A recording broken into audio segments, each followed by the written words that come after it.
All right, Big Bang. Today is Thursday, to September 5th. Welcome to the Dog Walk, presented by Barstool Sports. Before we get going, I want to talk about my friends at Chevy Drive Chicago.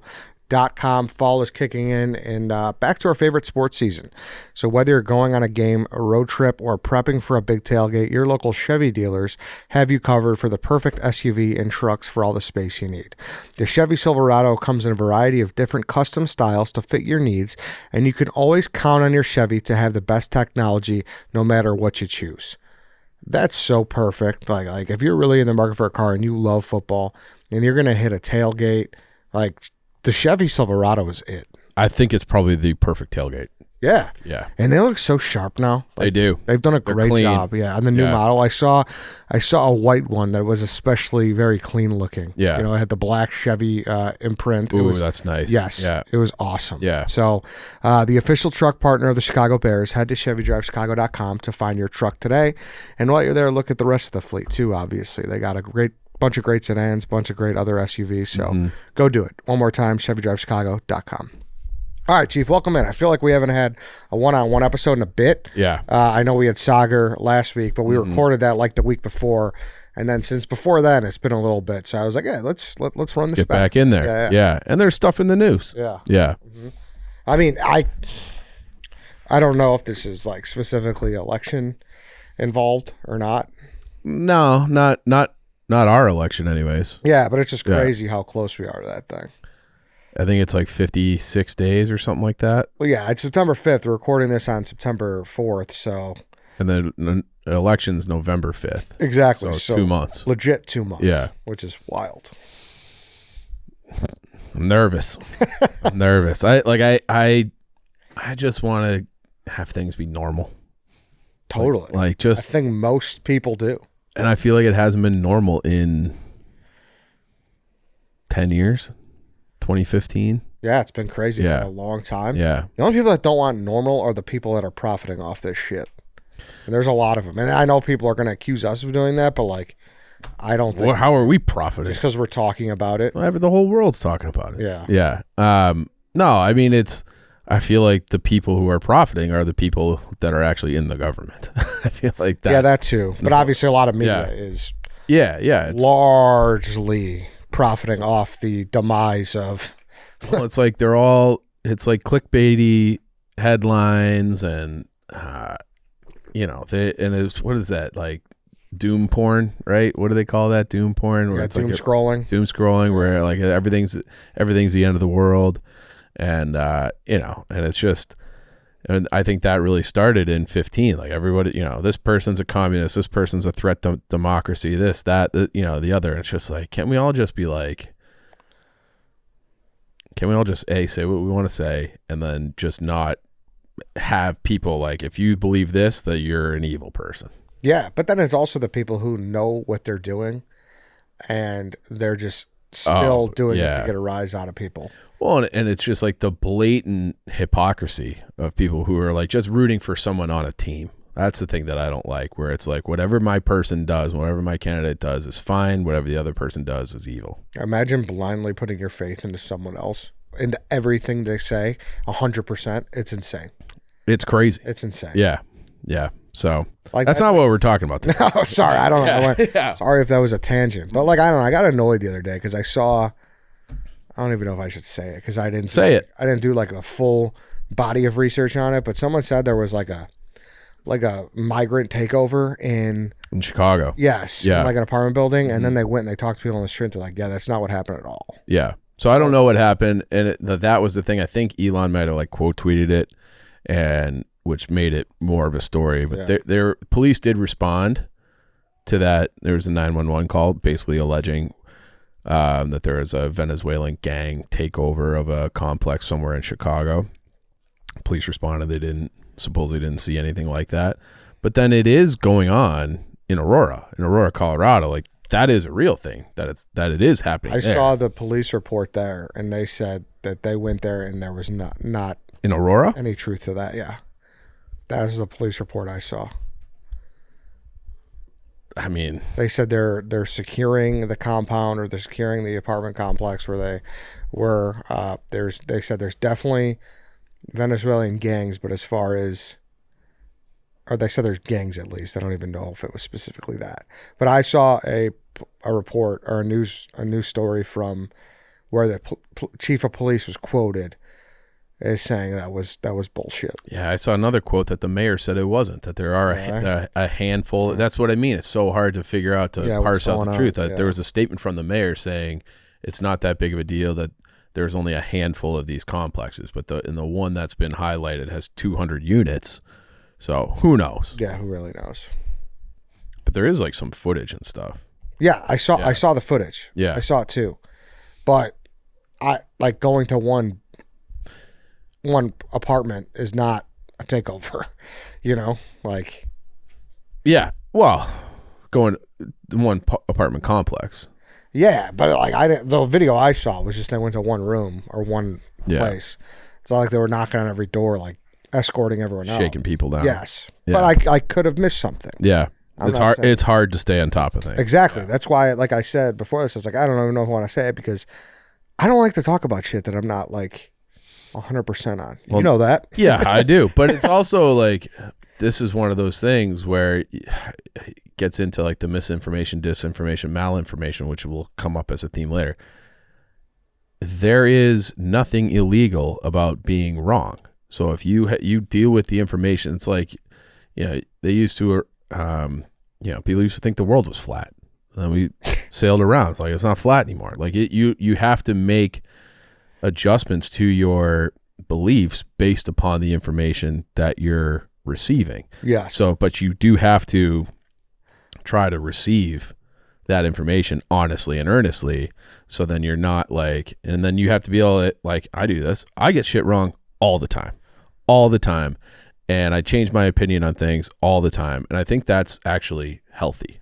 Yeah, it is not illegal to be wrong, but it is wrong to be intentionally wrong. Yes, that is fraud. Yeah. That's like, if you're intentionally misleading people, like that's a problem. But that happens, it feels like who's ever in control gets to just, well, they had to invent a new term. The government did during COVID. Whereas like they were going after people for misinformation and disinformation.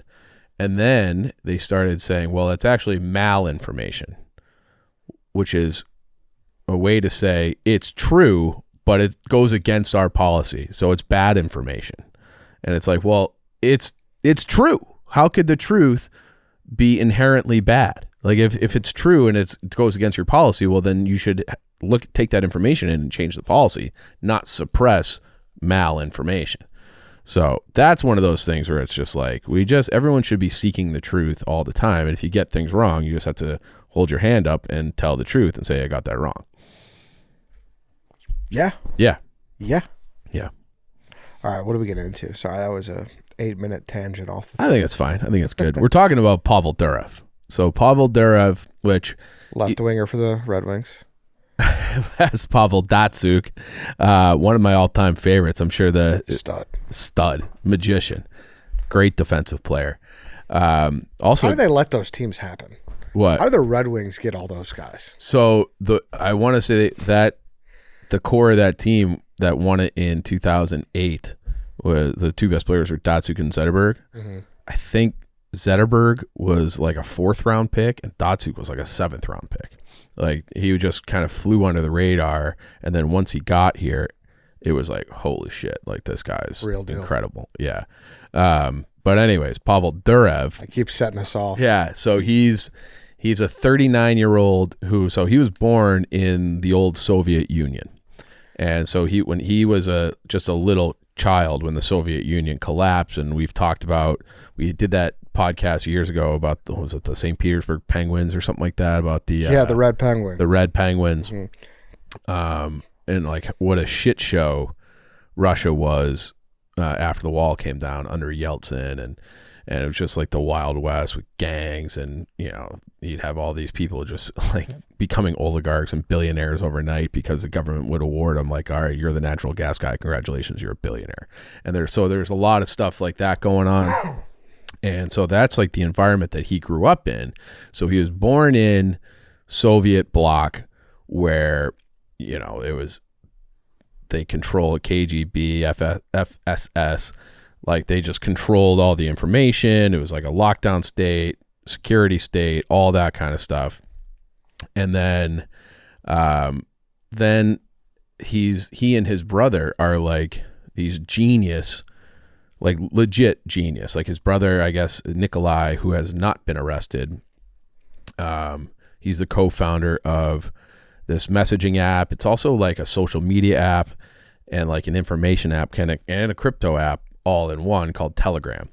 And Telegram is, so you can think of it as like a WhatsApp and a Facebook combined. He also had created before this something called VK for short, which was essentially Russia's Facebook. And in 2014, the Russian government, Putin, because that was like the first Russia-Ukraine conflict. It really, the Russia-Ukraine conflict really started in 2014. And so the Russian government came to Pavel Durov and was like, hey, like you have to turn over, we want you to turn over all this data. We want you to block certain messaging regarding this, what's going on in Ukraine. We want you to turn over Ukrainian data to us. And he's just like, I'm not doing that. Like, I'm not doing that. That's the whole point of this. Everything is encrypted. Everything is private. We believe in free speech.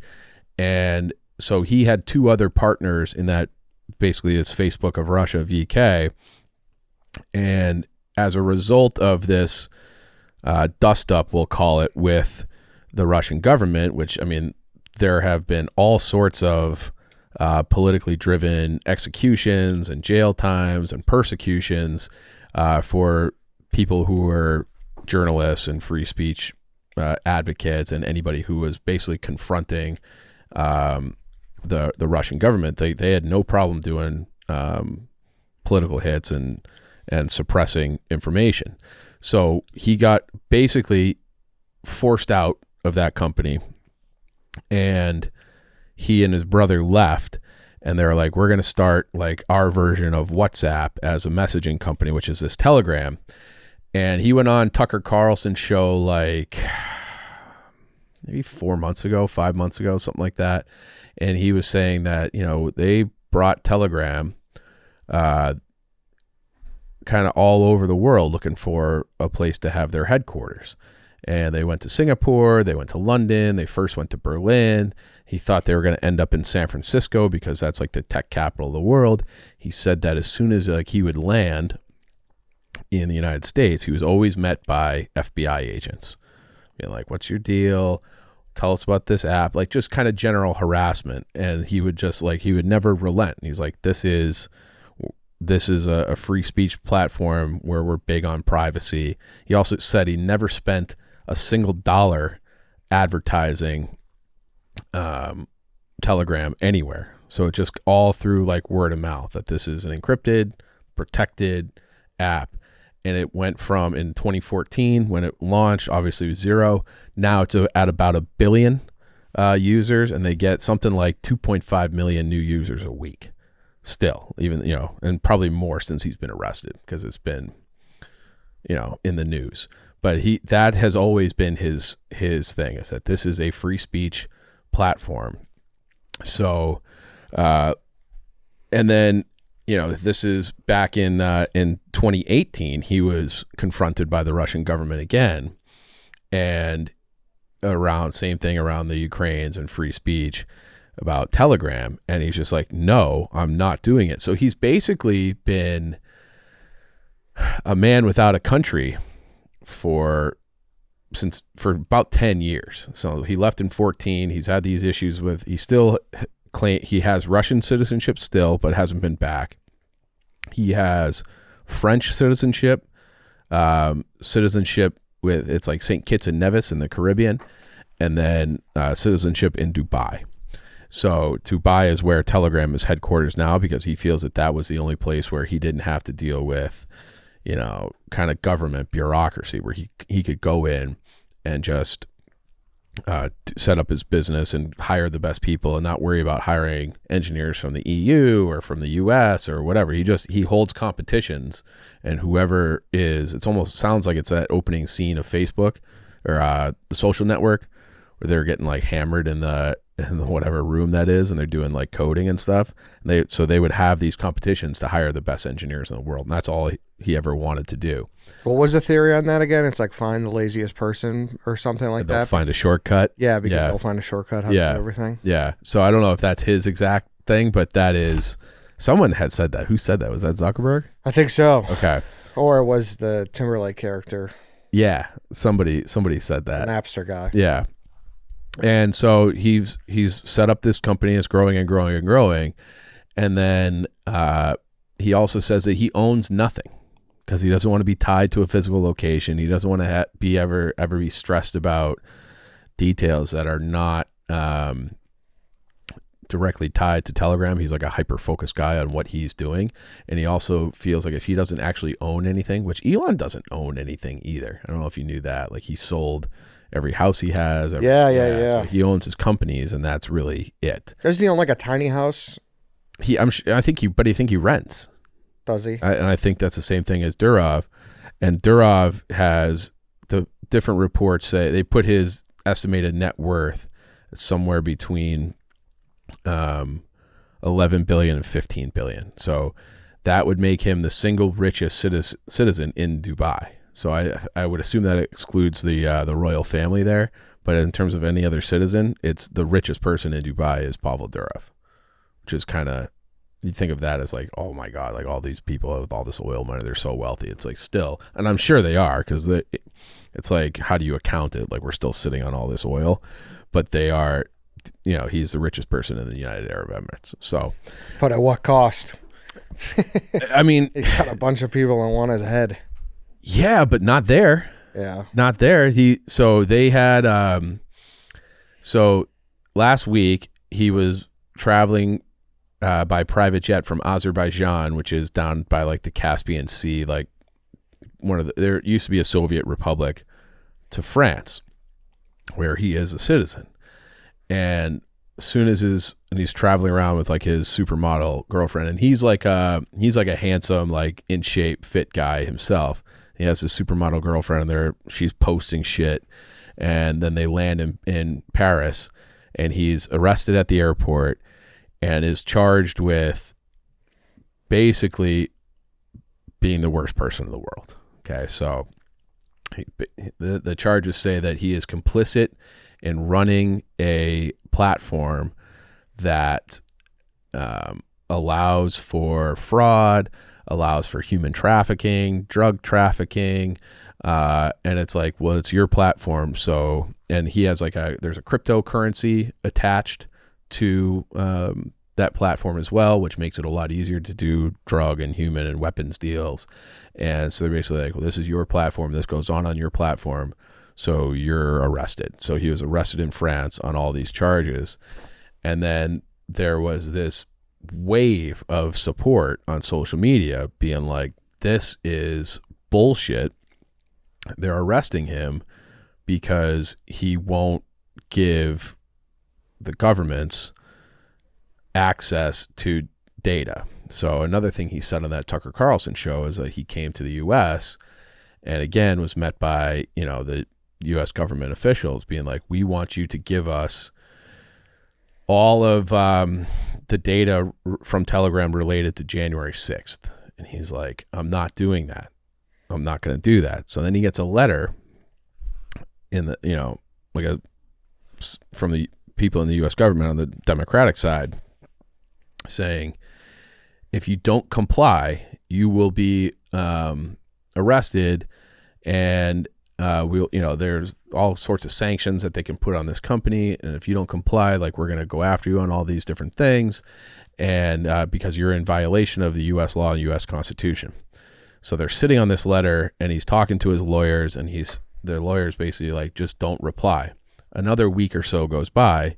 He gets a letter from Republicans in Congress saying, if you turn over information from private citizens to the U.S. government, you will be in violation of the U.S. Constitution. So he gets, from one government, gets two letters that are completely contradictory, which just lets you know that the whole thing is basically a political football where you're trying to keep people in power and keep your own voting base or whatever the motivations are. But to sit there and be like, I'm a citizen of Dubai and these other places. I'm worth $15 billion. And one government is telling me two wildly hypocritical things.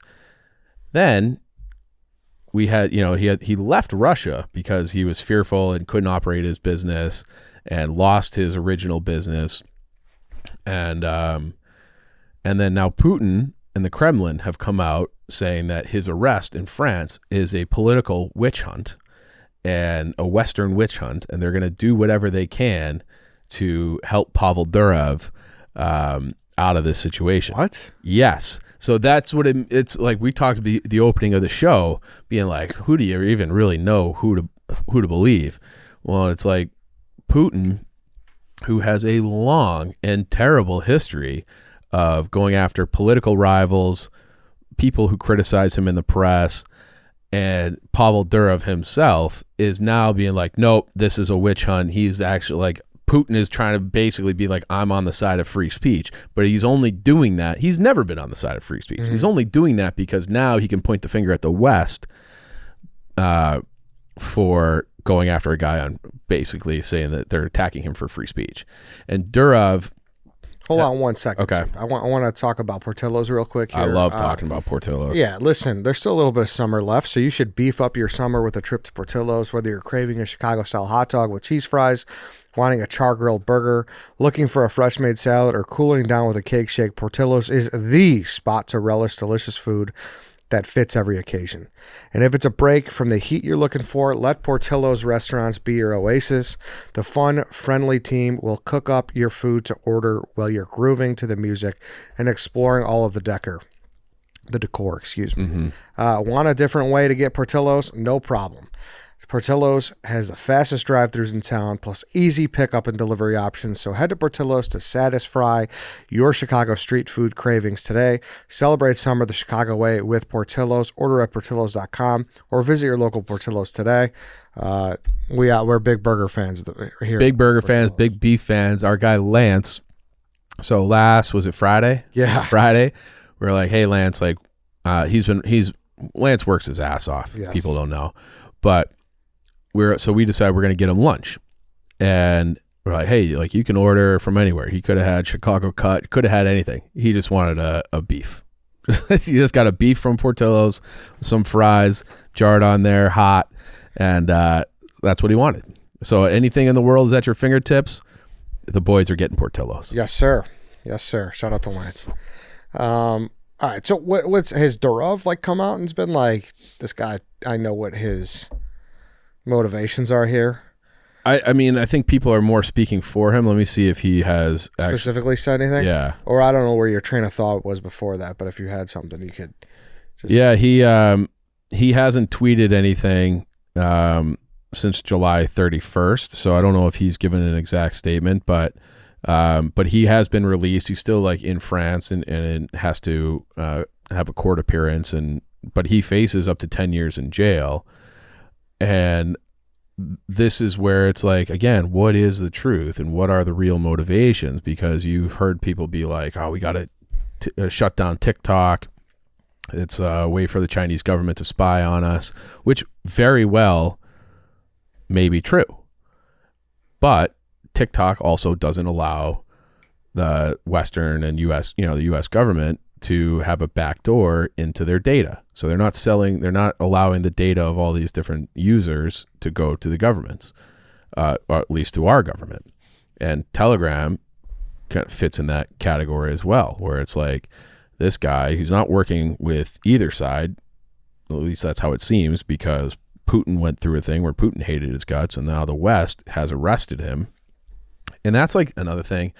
People will say like this is like a conspiracy brain.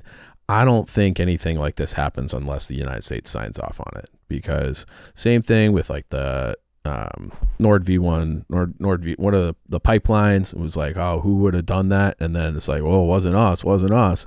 A month before, Biden had referenced that they could go after that, and then they did, and then it has kind of come out that we did blow up that pipeline. So it's like you never really know who to trust, or it's crazy. Conversations in the room. Like yeah. The real room. Right. And it's I guarantee you, okay, that anything that, with the exception of like the crypto piece, anything that has happened on Telegram has likely happened on Meta, on WhatsApp and Facebook, where there's, you have to comb through all these different messages. And it's just, Zuckerberg has said that he even issued a statement maybe 2 weeks ago, saying that, like the FBI pressured us ahead of like the 2020. He said that on Rogan about the, the FBI said that there's Russian disinformation coming. So that was like the Hunter Biden laptop, which they suppressed. You couldn't click on the link. You couldn't share the link. And Twitter back then was engaged in that as well. And then and that was right before the election, which could have had implications in the election. And then it turns out that Hunter Biden laptop story was not only 100% true, but that the FBI and the CIA knew it was true. And you had 51 former and active CIA agents saying the opposite, that it was fake information, that it was Russian disinformation. Knowing, like, that's fraud. Like, they knowingly lied to the American people ahead of the election because they thought it would have election consequences. So if it did or didn't, no one will ever really be able to tell that, but they felt it did, to the point that they were willing to lie to say that the Biden story was fake, which is crazy to me. Yeah. Why can't we just tell the truth? They need the power, man. That's it. The power is supposed to be with the people, Ed. The power is supposed to be with the people. Yeah, of course. Government for, of, and by the people. But then isn't there an aspect where you're going to hate this? I know you're going to hate this. Probably. But if people know better and they want to be like, listen, I get it's a democracy. I get it's the power to the people, but we know this and we can't share this with you. But like, this is just how it has to be. Why would you trust those people? Why are they better than you? Why are the minds of a few at the top better than 300 million citizens? I don't like. I mean, they think about all the things, and this is just in our lifetime. They lied about certain aspects around 9/11.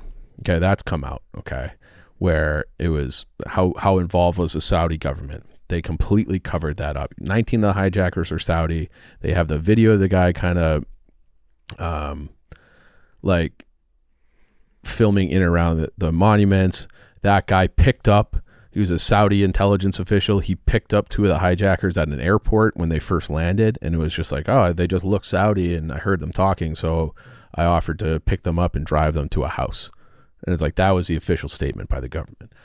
Then it's like, they lied us into the Iraq war. They lied about the housing crisis in 2008. They lied about, aspects of COVID. They lie about everything. Exactly. So why would they have your trust to be like, hey, we can't tell you, but this is the way it's going to be? Every time that we've done that in the last 25 years, it's been a disaster. I get it.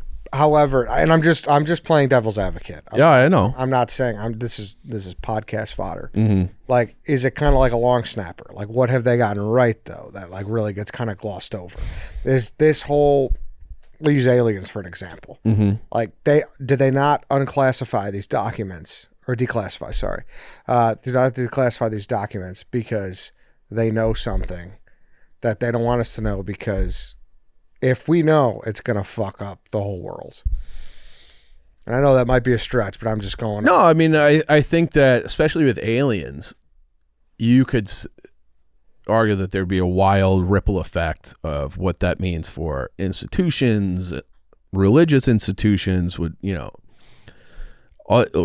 society just like, would people go insane? Like, being like, oh my, yes. Right. So I think you could make an argument, but I still think people have the right to know. I think people have the right, like, we are adult citizens of a country. Like, all the information that they have collected, they're able to do so with our tax dollars and via our consent. Do you think anything should be proprietary? Like what? Anything. You'd have to give me an example of what's in your head. What's a proprietary thing? Well, let's say there's like if you're trying to protect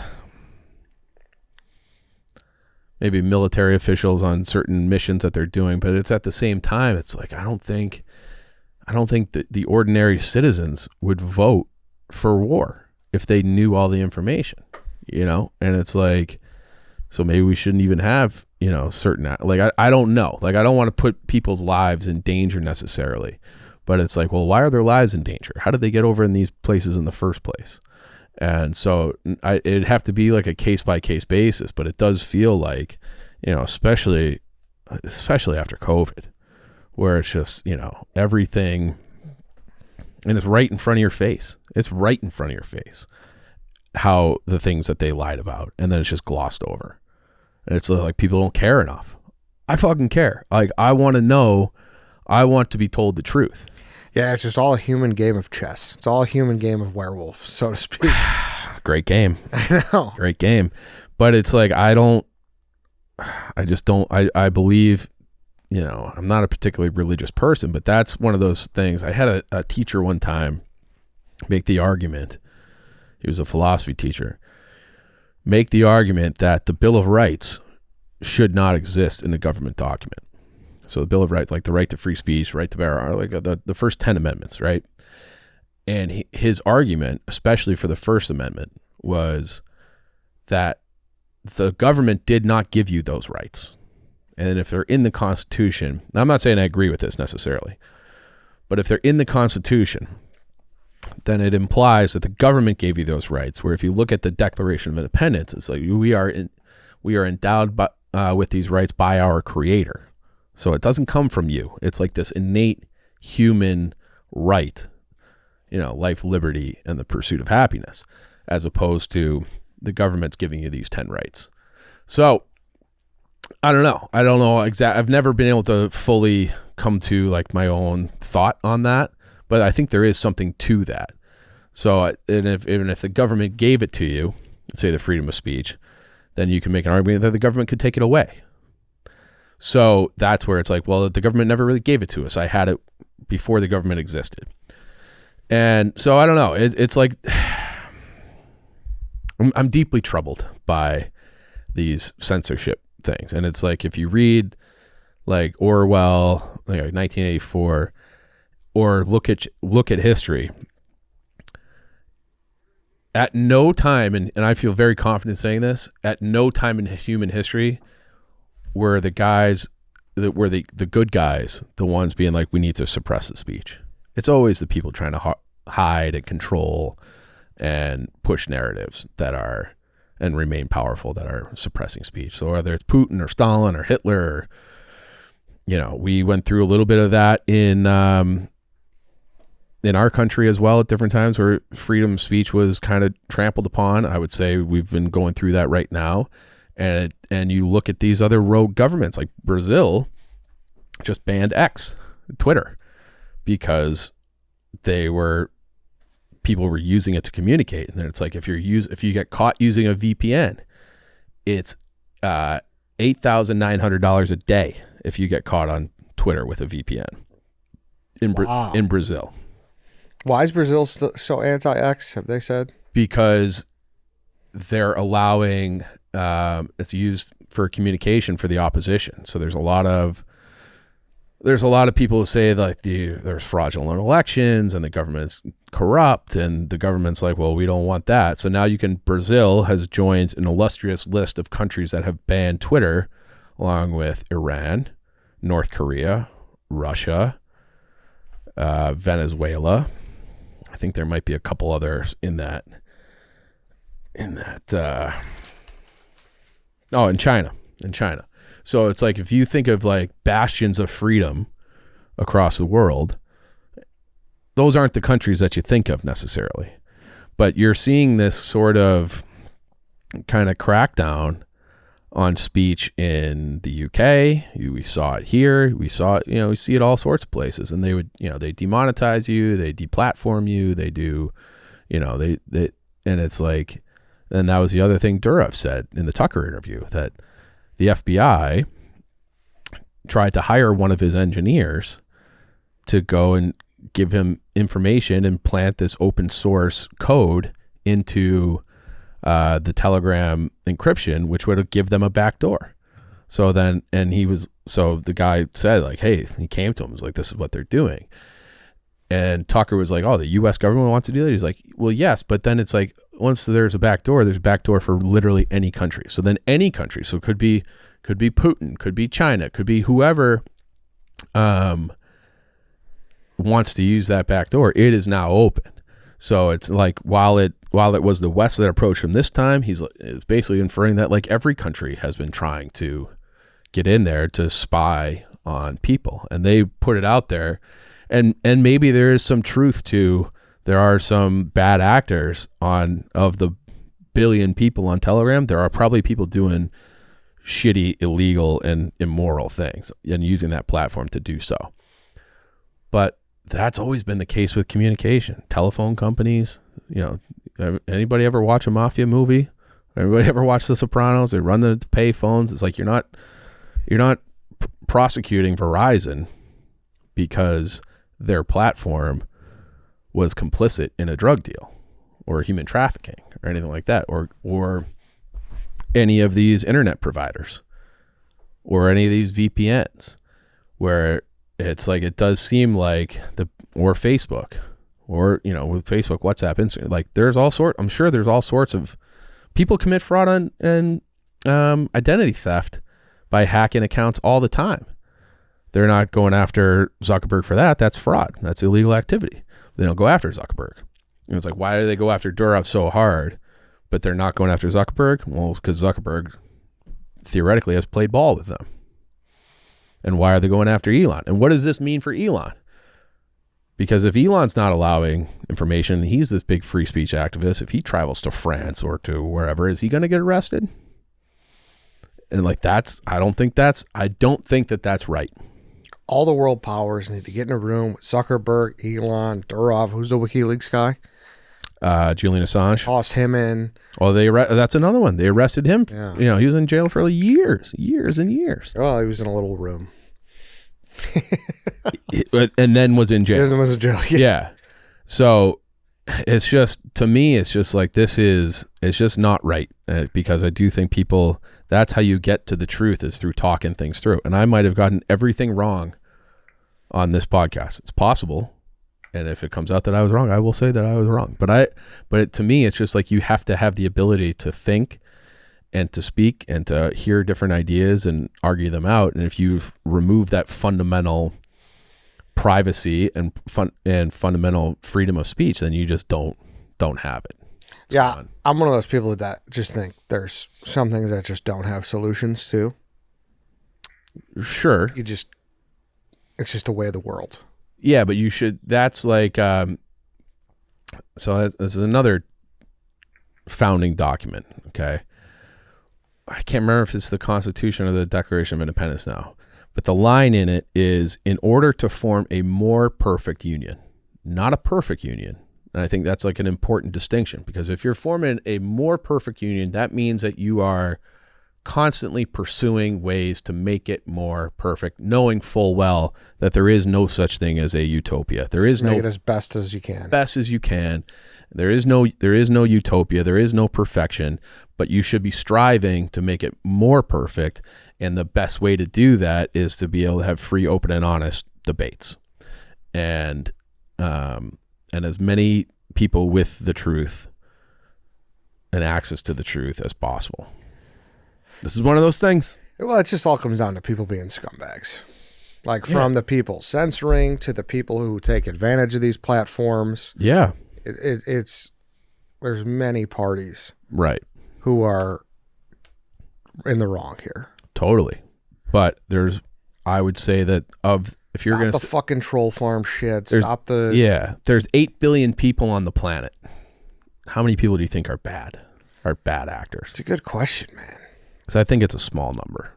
Probably, but I think that small number does damage. They do. And that small number. They always have. Yeah, that's They always have. And these heinous criminals talking about these things that they want to do in these message boards. It's like... Yeah. No, I know. But it's the alternative is you lock everybody down. And you can't say what you want to say. And I can't say what I want to say. And, and it's just like that's like the old thing with the Soviet Union, where it was everybody knew in the country that the official, the media outlets, it was all just propaganda run by the government. It's the same thing in China. And that is like, if you know what you're being fed is fake, like how do you get to the truth? Like, that that's a lie, because it's like there was like the cliche that was, we pretend to work, meaning the people, and they pretend to pay us. And in reality, everybody's just poor, and nobody has any real rights. And every time that they've had super heavy government control, there's been no prosperity and no peace. So I think people, on average, of those 8 billion people in the world, the vast majority would choose peace, given all the information. All right. We could wrap this up there. I don't think anything will be fixed, but... Certainly not by this podcast. No. No, that's for sure. Yeah. All right, then. Thanks, Chief. We will be back with a snake draft on Monday. Fun one. Old school one. Websites. Yeah. We talked sites on here. We drafted websites. So tune in for that on Monday. We'll see you there.